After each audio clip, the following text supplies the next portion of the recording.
Hello guys, dozens of Russian regions experience serious utilities collapse. Millions of people do not have access to gas, water, heating, electricity. And no, this is not the Ukrainian drone sanctions, but the consequences of very bad choices that millions of these people made when decided they want the Kremlin to burn billions on the destruction of the Ukrainian utilities instead of checking and maintaining their own in Russia. And if previously these problems were mainly encountered in distant from Moscow regions like the Far East, the far north of Russia, we've discussed hundreds of thousands people without heating in Altai. Now this crisis reached Moscow, and in a settlement really near to the capital of the Russian Federation, Chekhov, they had to announce the state of emergency. Ryazan region also has thousands of houses without electricity, without heating and gas, and this region borders Moscow. So let's discuss what are the reasons for this collapse of Russian utilities and what it can teach millions of Russians who did not think before they cheered for war that now lasts longer than the Second World War for the Soviet army. My name is Anna, I'm from Ukraine, I'm in Ukraine, and if you want to see the defeat and demilitarization of Russia that has already started, subscribe, share these videos to demonstrate your solidarity with Ukraine. This can change a lot. Honestly, it is not a surprise for me as a Ukrainian that Russians have a lot of problems with their utilities. That is the thing that many former Soviet republics know about the style of governance, life standards shared by Moscow, and actually, that's one of the reasons why Ukraine, Lithuania can never see themselves close to this Russian lifestyle. And they traditionally are very corrupt. They do not spend a lot of money on their houses, on their streets, on their cities. Instead, they like spreading this misery, poverty, and negative attitudes towards human life all around. So, this finally reached its peak inside Russia because their traditional negligence was multiplied with serious problems with local and regional budgets, and now they literally do not have money for the maintenance and for the repairs of some basic things. You may say it's winter, winter is always problematic, but that's not the first winter for the Russian Federation, but that's the first winter when lots of their regions spend it in the state of emergency. In the far east, in the far north of Russia, they already scream about the problems: lack of heating, lack of money, billions of rubles actually for the supply of food to these distant regions. But finally, this crisis reached the heart of the evil empire, Moscow. In a city next to the Russian capital, Chekhov, thousands of people, more than 20,000 people, are without heating and hot water. This was not the result of the Ukrainian strike or something, which is even more pathetic. According to the Russian authorities, that is the problem with their central heating substation due to low temperatures and lack of human labor. People are without heating when the temperatures are really, really low. It is a very cold winter. And just look at how karma works, literally.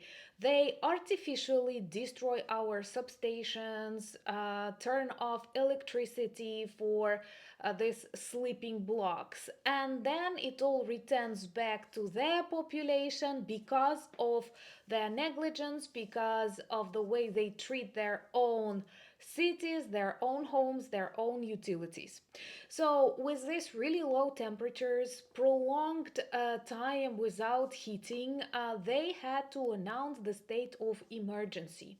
Just think about that. This state of emergency is not caused by the Ukrainian drones, missiles, or any other thing.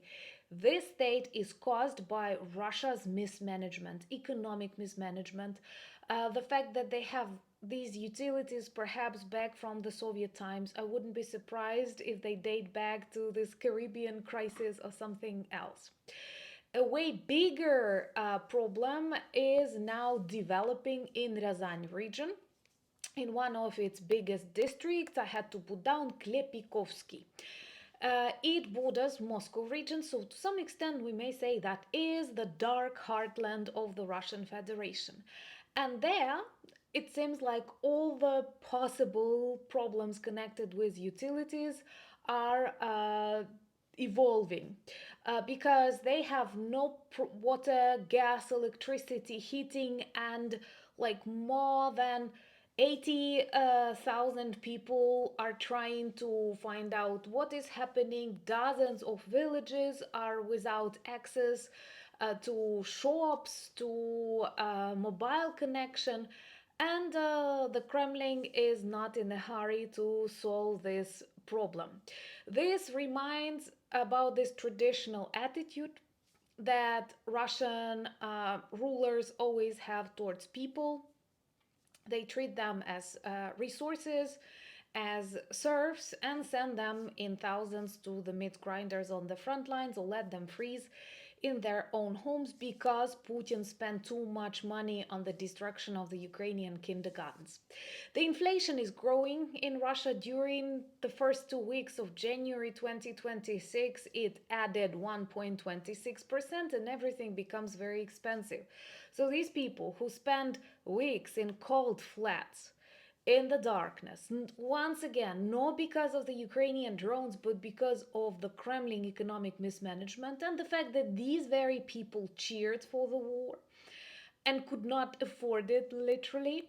They also cannot buy some basic products, and I think we should record a separate video about the prices on food and how quickly they grow, destroying any kind of income that was attractive for those who considered an option to join the criminal Russian army. And this will be a very big problem for Putin with his next conscriptions because ruble is losing its value, and a lot of Russian oligarchs who previously supported the fact of the special military operation now openly speak out against Putin and against his plan to continue this war. And on Anna Danilchuk channel, we have a video about Oleg Deripaska, who was a close oligarch from Putin's circle and now began to criticize him very openly, quite unusually for the Russian tradition of political communication. And many more regions suffer from problems with salaries like Zabaykalye, Khakassia. People stopped receiving money from the businesses they work on. And the fact that VAT is increased plus 2% and the threshold for those who have to pay it is way lower, it will literally destroy Russian businesses.